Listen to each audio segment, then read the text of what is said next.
So everyone should know about Sinners and just how amazing of a movie it is. If you haven't seen it, you're doing yourself a disservice. Please go and see that shit in theaters before it stops showing. Now, this video does have minor spoilers for the movie, so again, please go and see that shit. I feel like one of the most interesting things about the movie and the Smokestack twins themselves was just how enterprising they both were. Here they are, back in Mississippi with cash in hand, ready to make probably one of the biggest purchases of their lives. A sawmill bought from an old Klansman that they had the designs to turn into a juke joint. You know, a nice place to have a drink, dance, and sing, all that. Now, this isn't a bad idea in theory. They had the funding, the alcohol, and the music. They were just lacking one simple thing. This one simple oversight is what turned their enterprising business into one that was dead on arrival, and that's before the vampires came. They were missing a viability analysis of the area that they wanted to conduct business in. Now, for those of you that don't know, a business viability analysis study is when an entrepreneur assesses the location and community to see if their particular business will be able to survive and grow. One of the things that a viability analysis study would cover is population. Does the community have enough people to support a business of a certain size? In this case, yes. There were plenty of townsfolk that lived in the community to support the smokestack juke joint. This wasn't the issue. Another would be the demand of the product.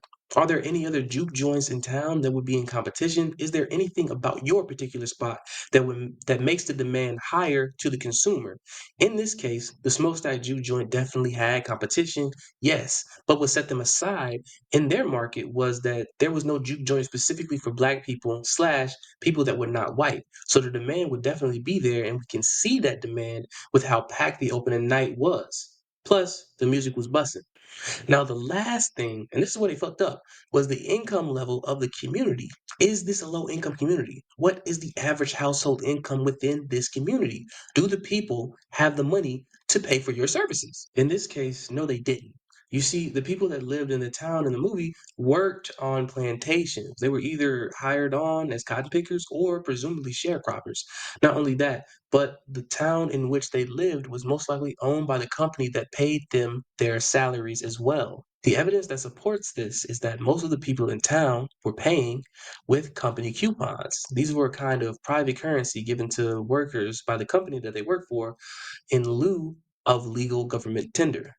This was done for a couple of reasons. One reason is that this basically meant that the company didn't have to pay their workers any actual money. It was basically free labor. They were able to do this because the company owned or had deals with almost all the other businesses in town. Instead of spending real money, workers would pay for what they needed with these private currencies, and the stores would happily accept them because they either were owned outright by the company or could redeem the currency for actual government tender from said company. This pretty much made it impossible for workers to quit or leave because they never actually made any real money in the first place. But that's a video for another day. Now I say all that just to say this. The townspeople were essentially broke. They did not have the money to fund a business that did not accept this private currency, and therefore, said business could not operate independently within the town. That's why they said, that's why Stack said that they would be underwater in about 8 months after counting the till and doing projections. And that's why Stack was so damn pissed off that people was playing with what was basically monopoly money. It's also really fucking stupid that Smoke and Stack didn't realize this before buying the sawmill. These two lived and worked in this very town for years. They knew full well what the dominant currency was, and they sure as shit knew it wasn't coming from the Federal Reserve. So how was this huge oversight just glossed over?